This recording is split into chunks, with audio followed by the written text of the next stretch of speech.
अविद्या तथागत बुद्ध द्वारा बताए गए सभी कारणों का मूल।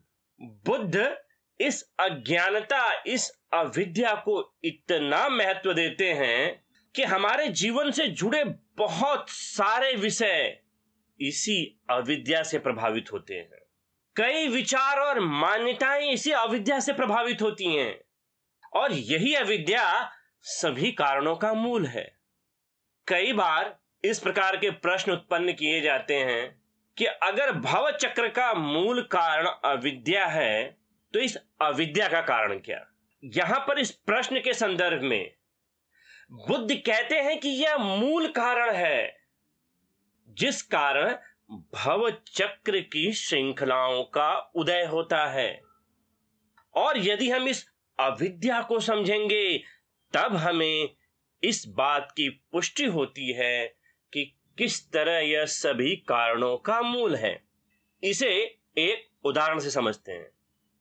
एक व्यक्ति एक मार्ग से जा रहा था, तभी वह अचानक बुरी तरह से लड़खड़ा कर गिर पड़ा। उसने देखा कि उसके मार्ग में एक बड़ा गड्ढा था।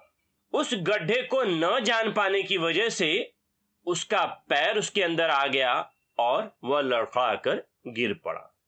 यहां पे सीधा और सरल समीकरण है कि उस व्यक्ति को उस गड्ढे का ज्ञान नहीं था और वह गिर पड़ा, यानी उसके गिरने का कारण उसकी अज्ञानता थी। अब वही व्यक्ति फिर से उसी मार्ग पर चल रहा है और इस बार उसे ज्ञान है कि मार्ग में गड्ढा है, तो वह उससे संभल कर बचकर आगे निकल गया। यानी यहां पर अगर देखा जाए तो उसकी अज्ञानता ने उस गड्ढे के कारण उसे गिराया, मगर उसके ज्ञान ने उस गड्ढे से उसे बचाया।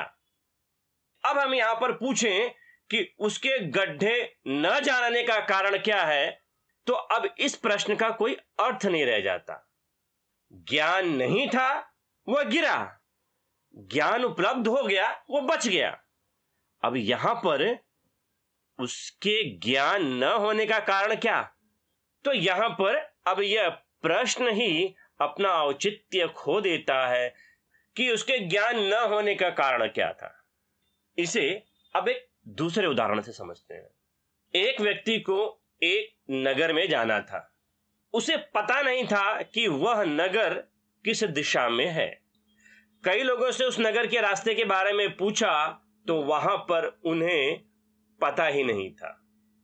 फिर काफी सोच विचार के बाद उसने एक दिशा तय की और वह वहां से निकल पड़ा। लगातार वह चलता रहा। 1 दिन, 2 दिन, 3 दिन, 4 दिन। मार्ग में वह कई लोगों से उस नगर के जाने के रास्ते के बारे में पूछता, मगर किसी को जानकारी न थी। लगातार 5 दिनों चलने के पश्चात फिर उसे एक व्यक्ति मिला और उसने उससे कहा कि जिस दिशा में वो जा रहा है वह दिशा सही नहीं है, वह उस नगर से और दूर जा रहा है।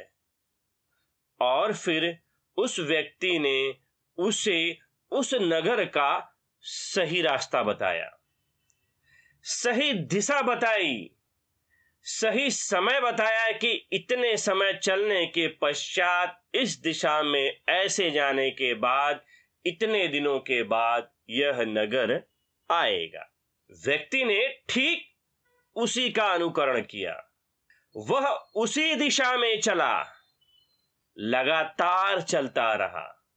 फिर 5 दिन लगातार चलने के पश्चात वह पुनः उसी जगह पर पहुंचा जहां से उसने वह यात्रा शुरू की थी। उसके बाद भी वह नहीं रुका और अगले 5 दिन लगातार चलने के पश्चात वह अपने नगर पहुंच गया। अब इस घटनाक्रम में बड़े गहरे से जानने की आवश्यकता है कि व्यक्ति ने प्रयास किया उस मार्ग पर चलने का, वहां पर जाने का, मगर वह क्यों नहीं पहुंच पाया? तो यहां पर भी स्पष्ट रूप से यह समझ में आता है कि इसका कारण थी अज्ञानता। यह अज्ञानता ही थी कि वह नगर किस दिशा में है, कहां पर उपस्थित है। इसकी अज्ञानता ने उसे उस नगर तक पहुंचने नहीं दिया। वह प्रयास किया, चलता रहा, लगातार चलता रहा, इसके बावजूद भी वह वहां तक नहीं पहुंच सका। जैसे ही ज्ञान उपलब्ध हुआ, उसे पता चला कि वह नगर कहां पर है। उसने अपनी गलत दिशा या गलत रास्ते को भी सुधारा और वह उस नगर पर पहुंच गया।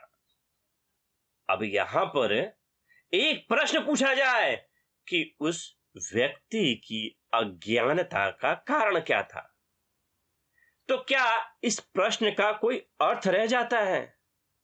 व्यक्ति को उस नगर के रास्ते का पता नहीं था, इसलिए वो भटकता रहा। ज्ञान उपलब्ध हो गया, वह उस जगह पहुंच गया। तो इसी तरह से अविद्या का कोई कारण नहीं होता, अज्ञानता का कोई कारण नहीं होता। यह अपने आप में मूल कारण है। यह सभी श्रृंखलाओं की जननी है। और जब तक इस अविद्या का नाश नहीं होगा, अविद्या का नाश होकर विद्या उत्पन्न नहीं होगी, तब तक हम सही मार्ग पर ही नहीं चल सकते हैं। अब इसे कुछ और उदाहरण से समझते हैं। जैसे कि कुछ लोगों की सोच बनी हुई रहती है कि वे इस दुनिया को, इस जगत को, इस संपूर्णता को एक चमत्कार के जरिए परिभाषित करते हैं कि कोई चमत्कारिक रहस्यमयी शक्तियां हैं जो अपने प्रभाव क्षेत्र में लगातार इस प्रकार के कृत्य करती हैं जो सामान्यतः नहीं होता, और वे उन्हीं विषयों को सत्य मान वे उन्हीं के पीछे चलने की कोशिश करते हैं। और ऐसा ही उदाहरण दिग्निकाय के पथिक सूत्र में मिलता है। लिच्छवी पुत्र सुनखत और तथागत बुद्ध में इन्हीं विषयों का जिक्र मिलता है कि सुनखत जहां पर इस दुनिया को चमत्कारों से समझने का प्रयास कर रहा था, और वहीं पर जब बुद्ध उसे सही सत्य का ज्ञान देते हैं, तो उस समय सुनखत अपनी अज्ञानता के कारण बुद्ध को छोड़ दिया। और इसी का जिक्र दिग्निकाय के पथिक सूत्र में मिलता है कि बुद्ध ने कहा, सुनखत ने मुझे कहा था कि मैं आपको छोड़ता हूं। मैं अब आपके धर्म विनय यानी अनुशासन को नहीं मानता। आप मुझे अलौकिक रिद्धि बल नहीं दिखलाते। आप मुझे लोगों में आगे करके उपदेश नहीं देते। यह सुनकर मैंने ही उससे पूछ लिया कि क्या मैंने तुझे कहा था कि आ मेरे धर्म को स्वीकार कर, मैं तुझे अलौकिक रिद्धि बल दिखलाऊंगा, मैं तुझे लोगों में आगे करके उपदेश दूंगा। तूने ही वज्जिगाम में अनेक प्रकार से मेरी धर्म की तथा संघ की प्रशंसा की। अब लोग तुम्हें ही दोष देंगे कि तुम श्रमण गौतम के शासन में ब्रह्मचर्य का पालन करने में असमर्थ रहे। मेरे ऐसा कहने पर वह अपाइक के समान इस धर्म विनय से चला गया। तो यहां से इस घटनाक्रम से हमें यह पता चलता है कि एक वर्ग ऐसा सोचता है कि यह दुनिया केवल चमत्कारों से चलती है, और ऐसा कोई व्यक्ति है जो इस कुदरत में चमत्कार दिखा सकता है। और जैसा कि बुद्ध के संदेशों से स्पष्ट प्रकट होता है कि वे चमत्कारों का विरोध करते थे। उनके अनुसार यह चमत्कार भोले भाले लोगों को बहकाने का तरीका है, क्योंकि वास्तव में इनका वजूद नहीं होता। और यही बात हमें उनकी इस चर्चा में भी दिखाई देती है कि जहां पर लोग चमत्कारिक शक्तियों का दावा करते हैं, दुनिया में चमत्कार दिखाते हैं, वहीं पर बुद्ध इसे नियमों से संचालित मानते हैं कि ये जगत, ये जीवन, ये सब कुछ नियमों से संचालित है। ये प्रतीत्य समुत्पन्न है, ये प्रतीत्य समुत्पाद के नियमों का पालन करता है। ये संपूर्ण जगत विषय ही अनित्य है, दुखद है, अनात्म है।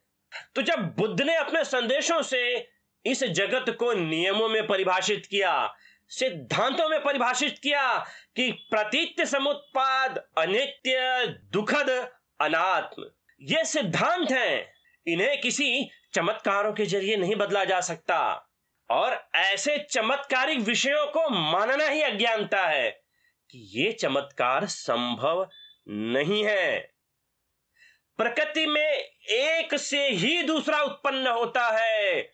कभी भी किसी वस्तु को स्वतंत्र रूप से प्रकट नहीं किया जा सकता है।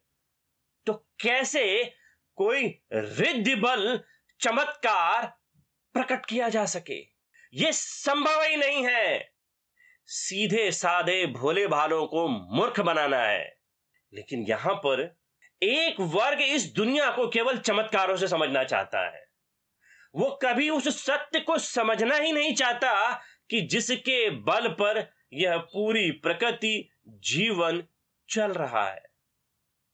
और बुद्ध के संदेशों में इसी बात की प्रधानता दिखाई देती है कि बुद्ध सिद्धांतों और नियमों के तहत परिभाषा करते हैं और साथ ही साथ इस बात का भी स्पष्टीकरण करते हैं कि इन्हें कोई रिद्धि बल, कोई चमत्कार नहीं बदल सकता।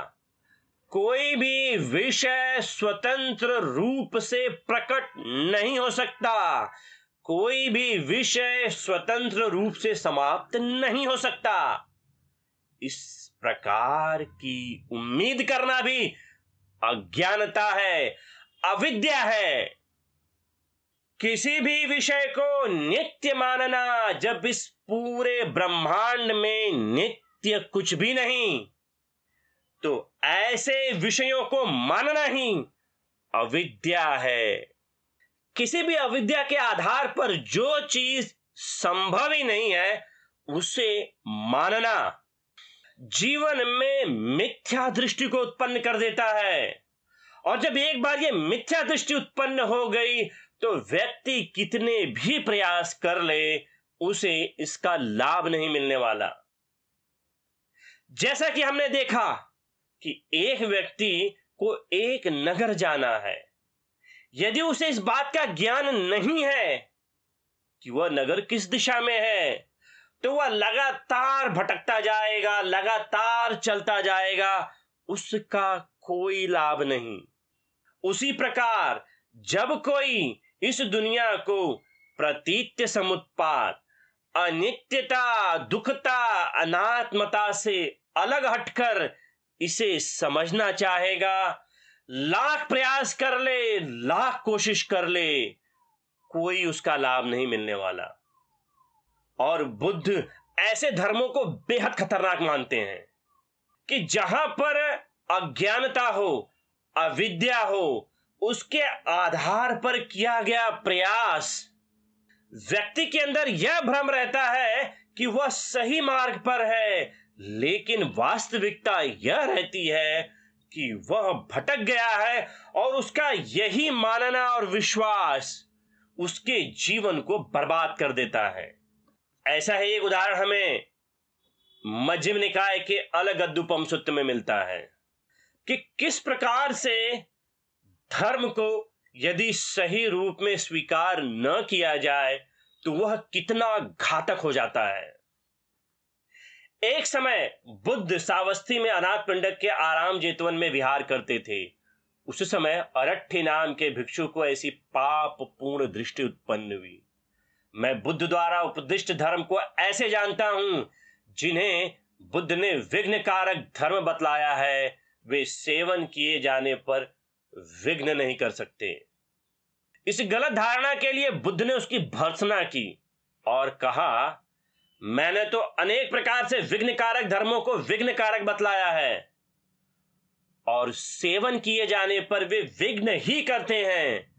मैंने काम भोगों को अस्थि कंकाल, मांसपेशी, तृणोल्का, सुलगते अंगार, स्वप्न, वधशाला, शक्तिशूल, सर्पसिर आदि की उपमा देते हुए इन्हें अत्यंत दुखदाई, बहुत परेशानी पैदा करने वाला और दुष्परिणामी बखाना है। तो बुद्ध यहां पर एक विशेष बात पर ध्यान केंद्रित करने के लिए कहते हैं कि जिसे आप धर्म समझ रहे हैं, अगर वास्तव में वह धर्म न रहा तो वह धर्म आपके जीवन में ही स्वतः दुख पैदा करने का कारण बन जाता है।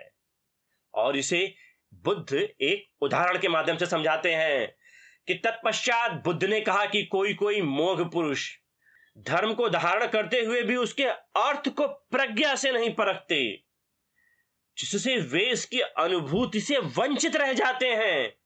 जैसे अलगद सांप की तलाश में घूमता हुआ व्यक्ति एक बड़े सांप को पाले परंतु उसे गलत स्थान से पकड़े, जिससे सांप उसे डस ले और वह मृत्यु अथवा मृत्यु समान दुख को प्राप्त हो जाए।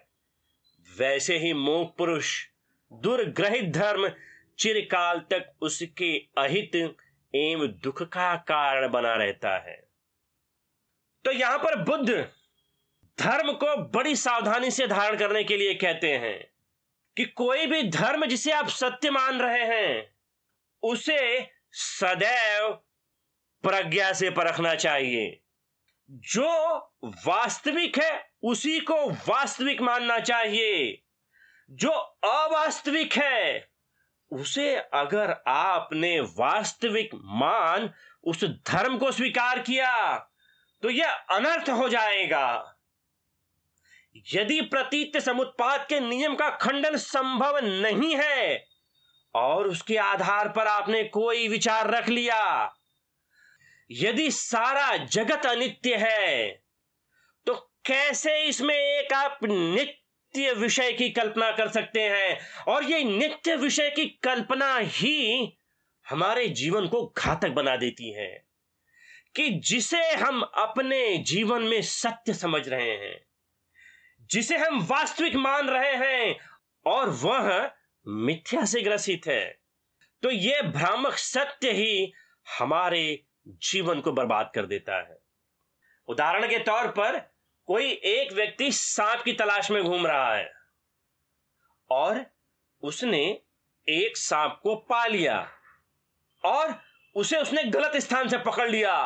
तुरंत वह सांप उसे घूमकर डस लेगा और उसके डसने के बाद वह मृत्यु और मृत्यु के समान के दुख को प्राप्त हो जाता है।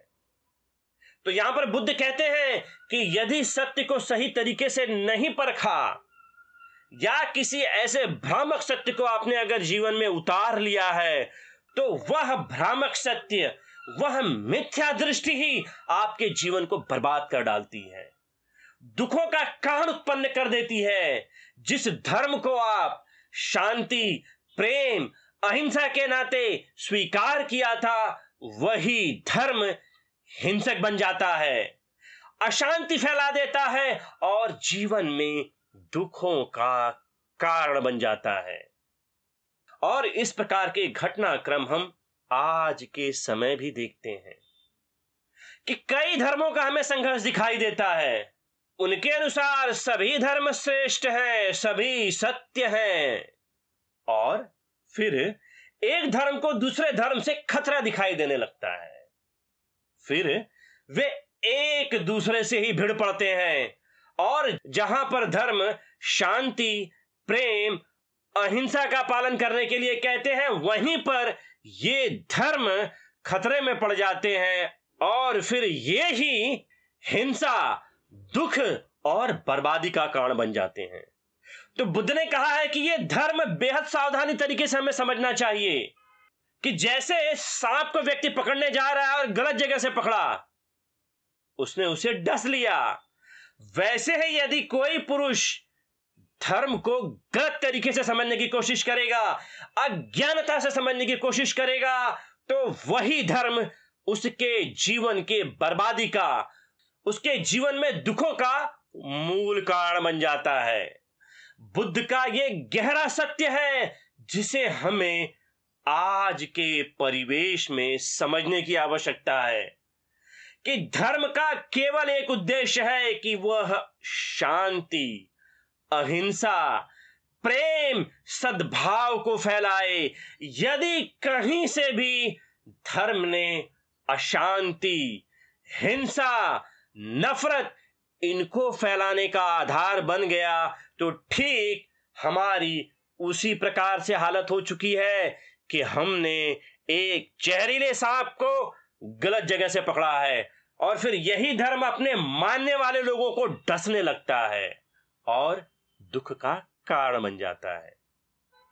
और फिर इसी सूत्र में बुद्ध आगे कहते हैं कि इसके विपरीत कोई कोई कुलपुत्र धर्म को धारण करते हुए उसके अर्थ को प्रज्ञा से परखते हैं, जिससे वे इसे अनुभूति पर उतार लेते हैं।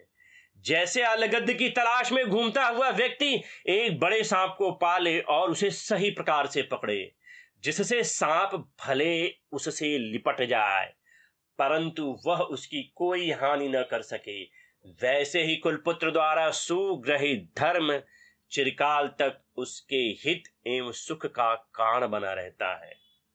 तो बुद्ध यहां पे स्पष्ट कहते हैं कि जिस किसी को सत्य का ज्ञान हो, विद्या का ज्ञान हो और वह ज्ञान उसकी प्रज्ञा के ऊपर परखा गया हो, उसका स्वतः का ज्ञान बन जाए, उसके स्वतः के द्वारा प्रमाणित किया हुआ बन जाए, ऐसा ही धर्म का अनुभव जीवन में शांति, प्रेम, अहिंसा, दया और करुणा फैला सकता है।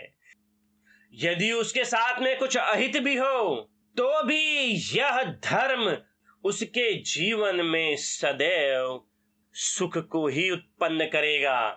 तो इसके लिए बुद्ध स्पष्ट कहते हैं कि हमें सही धर्म विद्या के आधार पर वास्तविकता को परख कर ही स्वीकार करना चाहिए, तभी हम अपने जीवन को सुखमय बना सकते हैं। धन्यवाद।